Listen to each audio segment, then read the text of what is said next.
বন্ধুরা, আজ তোমাদের জন্য একদম নতুন করাকরির গল্প নিয়ে হাজির হলাম। গল্পটি শেষ পর্যন্ত শুনলে তোমাদের ওইটা দিয়ে পানি বেরিয়ে যাবে আর তোমরা হাতের কাজ করতে বাধ্য হবে, তাই গল্পটি স্কিপ না করে শেষ পর্যন্ত শুনুন। চলুন তাহলে গল্পটি শুরু করি। হ্যালো বন্ধুরা, আমি প্রতাপচন্দ্র রায়। আমার গ্রামের বাড়ি বাংলাদেশের নোয়াখালী জেলায়। আমি বিয়েও করেছি নোয়াখালী, আমাদের গ্রামের পাশের গ্রামে। আমি একটি এনজিওতে ম্যানেজার হিসেবে কর্মরত আছি। আমার বউ খুব সুন্দরী ও লাবণ্যময়ী। প্রথম দেখাতেই আমি আমার বুকে বিয়ে করার জন্য অনেক পাগল হয়ে গিয়েছিলাম। অবশেষে আমি সেখানে বিয়েটা করে ফেলেছিলাম, কিন্তু আমি কখনো কল্পনাও করতে পারিনি যে আমার শাশুড়ি আমার বউয়ের চাইতে অনেক বেশি সুন্দরী হবে। আমার শ্বশুর পেশায় একজন কৃষক, কিন্তু গত ৫ বছর ধরে তিনি বিদেশে থাকেন। বিয়ে করেছি প্রায় ৬ বছর আগে। বিয়ের পর আমার একটি ছেলের সন্তানও হয়েছে। বাচ্চা নিয়ে আমি ঢাকাতে থাকি। আমার স্ত্রী অনেক কিউট একটা মেয়ে। আমার সৌভাগ্যের ফলে হয়তো আমার ভাগ্যে এরকম একটা বউ জুটেছে। সংসার, সন্তান আর পরিবার, এ নিয়ে আমার বউয়ের সারাবেলা কাটে। এভাবে আমাদের দিন ভালোই চলছিল, কিন্তু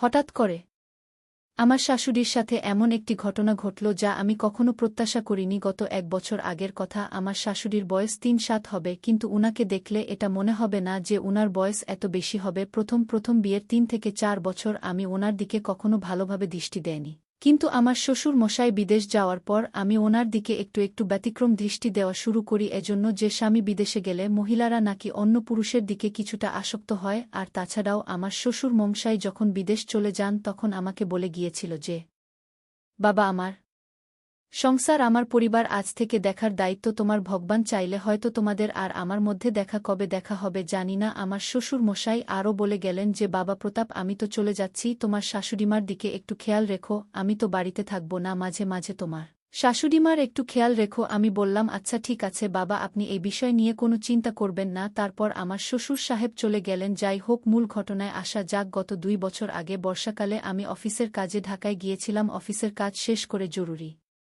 কাজে আমার গ্রামের বাড়ি নোয়াখালী যাচ্ছিলাম। তখন রাত ৯টা বাজে প্রায়। আমার মোবাইলে আমার শাশুড়ির একটি ফোন আসে। রিসিভ করার পর উনি জানতে চাইলেন আমি এখন কোথায়। আমি বললাম, শাশুড়ি মা, আমি তো নোয়াখালীর কাছাকাছি বাড়িতে যাচ্ছি, গাড়িতে আছি। উনি বললেন, বাবা তুমি আমাদের বাড়িতে আসো। শিবুর মানে আমার ছোট শালার শরীর খুব খারাপ, সকালে ডাক্তারের কাছে নিতে হবে। ভাবলাম বাড়িতে তো কেউ নেই, আসলে ওনার এই বিপদে আমার থাকা জরুরি। আমি বললাম, ঠিক আছে শাশুড়ি মা, আমি আসছি। আমার স্ত্রীকে ফোনে ঘটনাটা বললাম এবং বললাম যে তোমাদের বাড়িতে যাচ্ছি আমি, আর মাত্র প্রায় ২-২.৫ কিলোমিটার পথ গেলেই তোমাদের বাড়ি চলে যাব। এই বলে আমি আমার বউয়ের ফোন কেটে দিলাম। গাড়ি থেকে নেমে রাত প্রায় ৯:৩০ বেজে গেছে, বর্ষাকাল। তারপর আবারও লোডশেডিং। বাজারে নেমে রিকশা নিলাম। শ্বশুরবাড়ি পর্যন্ত গিয়ে পৌঁছতে পৌঁছতে রাত প্রায় ১০টা গেছে। শাশুড়িমা আমাকে দেখে অনেক খুশি হয়েছে। ঘরে গিয়ে দেখি আমার শালা সত্যিই খুব অসুস্থ, ঘরে ঘুমোচ্ছে। আমার শাশুড়িমা আমাকে বলল, বাবা তুমি কাপড় চোপড় পাল্টাও, আমি তোমার খাবার দিচ্ছি। শাশুড়িমা রান্নাঘরে চলে গেল। আমি হাত মুখ ধুয়ে খাটের উপর বসলাম। ততক্ষণে বিদ্যুৎ আসলো। শাশুড়িমা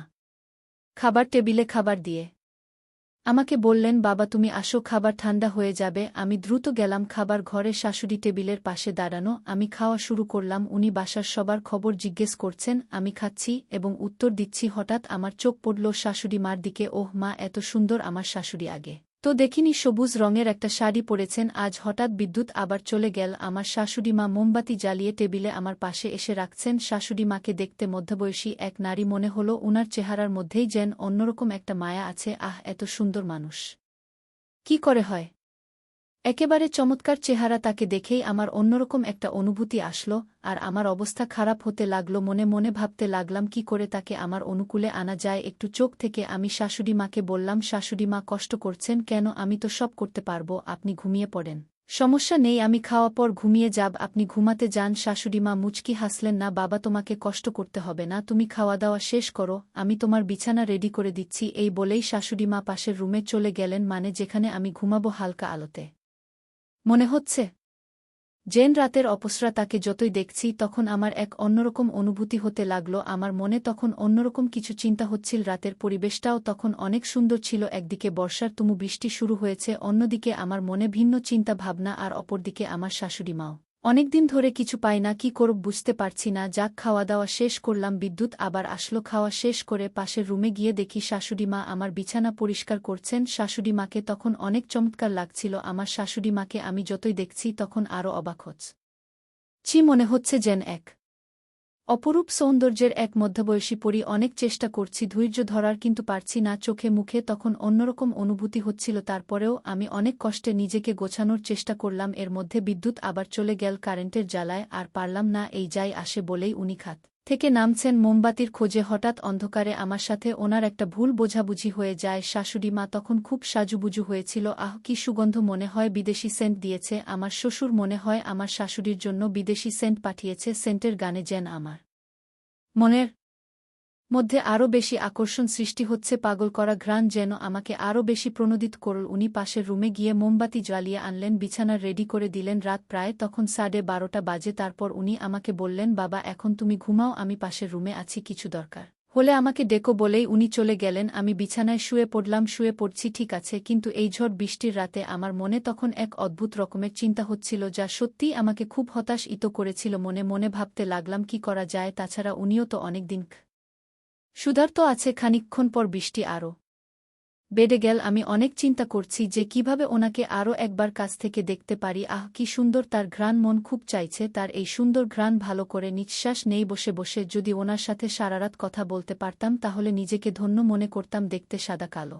চোখগুলো টানা টানা, কিন্তু অনেক সুন্দর লাগছে। এই বয়সেও আমার শাশুড়ি মাকে দেখতে যে এত সুন্দর লাগছে, তার সাথে অন্য কিছু হলে না জানি কত ভালো লাগত। এইসব ভাবতে ভাবতে আমার অবস্থা আরও বিরূপ হতে লাগল। মাথায় একের পর এক বুদ্ধি আনতে শুরু করলাম। হঠাৎ সিদ্ধান্ত নিয়ে ফেললাম, যেভাবেই হোক আজ কিছু একটা হবে, একটু শান্তি দরকার। তাই আস্তে আস্তে আমি আমার শাশুড়ি মাকে একটা প্রয়োজনে ডাকতে শুরু করলাম আর বলতে লাগলাম, শাশুড়ি মা কি ঘুমিয়ে গেছেন? আমার শাশুড়ি মা বলল, না বাবা, এখনো ঘুমায়নি। কেন, তোমার কিছু লাগবে? আমি বললাম, শাশুড়ি মাথাটা প্রচণ্ড ব্যথা করছে, টাইগার বাম আছে? শাশুড়ি মা বলল, হ্যাঁ বাবা আছে, আমি নিয়ে আসছি। আহ, যেভাবেই হোক শাশুড়ি মাকে আমার বশ করতে হবে। মনে মনে ভাবলাম সুযোগটা হাতছাড়া করা যাবে না। তারপর আমার শাশুড়ি মা আমাকে বলল, বাবা তুমি এতক্ষণ কেন বলনি যে তোমার মাথা ব্যথা করছে? আগে বলবে তো তোমাকে মালিশ করে দিতাম। এই বলে উনি মালিশ করার জন্যে আমার রুমে আসলেন। মশারিটা একটু সরিয়ে আমার খাটের কোনায় বসলেন। তারপর বললেন, দেখি বাবা মাথা সামনে আনো, আমি মালিশ করে দিচ্ছি।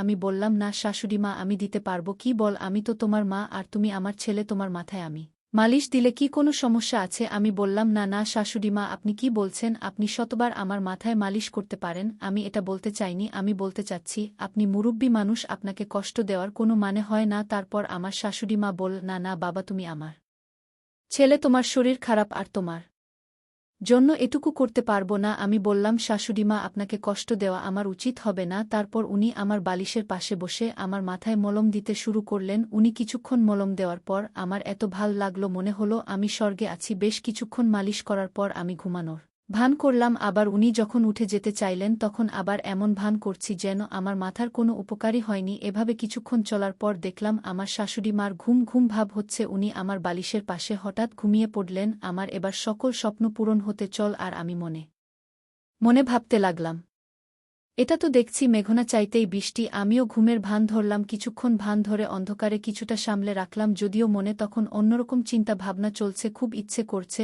অন্য কিছুর, যা হলে মনে তৃপ্তি পেতাম। তারপরও কেন জানি একটু একটু ভয় আছে। আর মনে মনে ভাবছি এ সুযোগ হয়তো বারবার আসবে না, এখনই কর্মে লেগে পড়ার সুযোগ। ঘুমের ভান করে আমি ওনার সাথে ভিন্ন কিছু ঘটানোর চেষ্টা করছিলাম। উনি তো অনেক ঘুমে মগ্ন। আমি আস্তে আস্তে উনার সাথে আরও একটু অন্যরকম কিছু হওয়ার প্রয়াস পাচ্ছি। বন্ধুরা, ভিডিওর মাঝখানে একটা কথা বলতে চাই। আমি তোমাদের আনন্দ দেওয়ার জন্য খুব কষ্ট করে ভিডিও বানাই, তাই তোমাদের কাছে অনুরোধ থাকবে অবশ্যই এই ভিডিওটি দেখে একটি লাইক করবে এবং সামিয়া ব্লগ চ্যানেলটি সাবস্ক্রাইব করে পাশে থাকবেন। অনেক আস্তে আস্তে যেন টের না পায়, খুব সাবধানের সাথে যখন কিছু হবে তখন আমার মনের ভিতরে আরও ভয় কাজ করছিল। মনে মনে ভাবছি যদি আমার শাশুড়ি মা বসতে পেরে যায় তাহলে তো হাতে হাড়ি ভেঙে যাবে আর আমি অনেক লজ্জা পেয়ে যাব। আমি তখনও আমার শাশুড়ি মাকে মন ভরে দেখতে লাগলাম। ডিম লাইটের আলো, মনে হলো যেন সিল্কি মারা আকাশের পরী। আর আমিও চুপি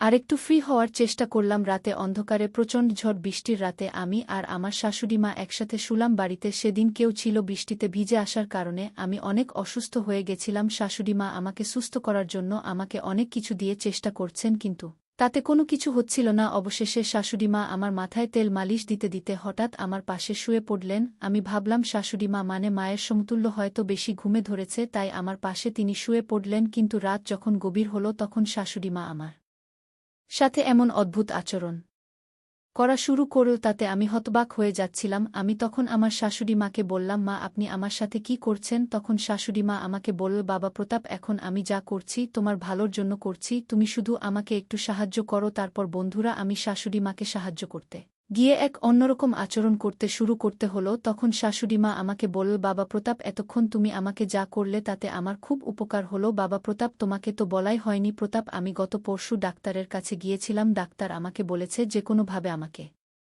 নাকি একটিবার আমাকে এই কাজটি করতে হবে, আর তা না হলে আমার এই সমস্যা দূর হবে না। তাই বাবা প্রতাপ এই মুহূর্তে কাউকে খুঁজে পাচ্ছিলাম না, তোমার সাথে এরকম একটা নাটকের মতো কিছু একটা আমাকে করতে হলো। বাবা প্রতাপ তুমি আমাকে ক্ষমা করে দিও এইরকম একটা অপ্রত্যাশিত ঘটনার জন্য। আমি বললাম, কি বলছেন শাশুড়ি মা, আপনি আমার মায়ের সমতুল্য, আমি আপনার কাছে ক্ষমা চাচ্ছি, কারণ ভুলটা আমারই হয়েছিল। আমি যদি আপনাকে না ডাকতাম তাহলে হয়তো আপনার আমার মধ্যে এত বড় ভুল হতো না। তারপর আমার শাশুড়ি মা আমাকে একটা মুচকি হাসি দিয়ে বললেন, ঠিক আছে বাবা তুমি কোনো চিন্তা করো না, আমি তোমাকে ক্ষমা করে দিলাম। আসলে বন্ধুরা কিছু ঘটনা মাঝে মাঝে এমন অপ্রত্যাশিতভাবে হয়ে যায় যা কোনো সীমারেখা থাকে না। ক্ষমা চাইলেও মনের ভিতর কেমন যেন একটা অন্যরকম ভুলের অনুশোচনা হয়ে থাকে। আমার ক্ষেত্রেও বন্ধুরা তাই হয়েছিল। বন্ধুরা আজকের গল্পটি এই পর্যন্ত। প্রতিদিন নতুন নতুন গল্প শুনতে চাইলে আমাদের চ্যানেলটি সাবস্ক্রাইব করে রাখুন, আর গল্পটি ভালো লাগলে একটি লাইক করে দেবেন। দেখা হচ্ছে পরের ভিডিওতে। ভালো থাকবেন সবাই।